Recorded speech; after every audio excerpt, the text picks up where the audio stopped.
tout d'abord à remercier Monsieur le ministre, Kouri Younes, ministre de l'Inclusion économique, de la petite entreprise, de l'emploi et des compétences, pour son excellente intervention. La question que vous avez choisie est très pertinente aujourd'hui.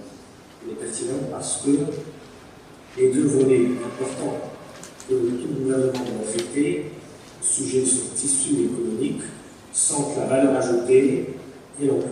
Et aujourd'hui reconnu la littérature marocaine que la valeur ajoutée des petites, moyennes et très petites entreprises est de plus en plus importante. Il est aussi connu et reconnu aujourd'hui que en matière d'emploi, plus pratiquement 2/3 des emplois dans le secteur formel sont créés par les entreprises petites, moyennes et très petites, c'est-à-dire les entreprises de petite taille globale. Je pense que le financement des entreprises est une question importante. Une étude que nous avons diligentée dernièrement avec la Banque africaine du développement et le ministère des Finances fait ressortir des chiffres assez étonnants. Beaucoup d'entreprises, pratiquement 80%, disent ne pas avoir, beaucoup d'entrepreneurs disent ne pas avoir bénéficié d'un accompagnement quelconque, et l'accès au financement est très très faible, notamment quelques pays, parce que les 12%, on peut voir les chiffres les plus intéressants. Certes, les gouvernements successifs ont mis en place des instruments pour pouvoir favoriser l'accès au financement. L'essentiel passe par la banque, au-delà du crowdfunding qui est maintenant le renforcement. Mais il faut dire que les instruments bancaires ne financent pas tout. Et surtout quand vous descendez dans le chiffre d'affaires, quand vous descendez dans la taille de l'entreprise. D'où la nécessité d'aborder les questions de financement de façon complémentaire à ce qui doit être fait par le gouvernement lors de l'élaboration de la charte de l'investissement a prévu dans l'un des articles, l'article 19 notamment, de cette charte, le renvoi vers un décret qui va apporter des aides gouvernementales en matière d'investissement pour les petites, moyennes et très petites entreprises. Je voulais juste dire que ce colloque rentre dans le cadre des activités de recherche de la Faculté des sciences juridiques, économiques et sociales et également de ses laboratoires, principalement aujourd'hui le laboratoire Hermont et le département de gestion. Et je sais que également la même thématique, elle est abordée au niveau de l'ENCG et également au niveau de la faculté polydisciplinaire de thèse.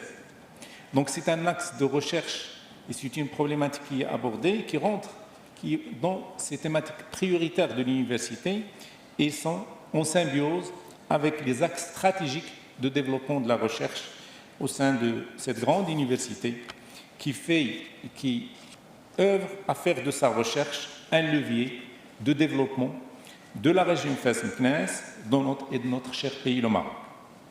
Ce colloque international a pour but de faire le point sur les connaissances acquises et de présenter les avancées et de confronter vos résultats et vos avis sur la thématique, comme je l'ai déjà dit, l'écosystème financier et le développement des PME au Maroc. L'accent sera mis sur 6 axes, je citerai quelques-uns: financement des PME, l'inclusion financière, l'innovation des technologies financières, les théories financières, les portées et limites de l'intervention du système financier alternatif, les fintech, quelles nouvelles perspectives au financement des entreprises. Autant d'axes que nos chercheurs, que nos doctorantes et doctorants ici présents et nos experts auront l'occasion de détailler à travers les travaux donc, de ces 2 journées. Je me réjouis, vraiment je me réjouis de voir une présence de jeunes étudiantes et étudiants, de doctorantes et doctorants. Et je tiens à féliciter toute l'équipe qui a bien veillé à l'organisation de ce colloque.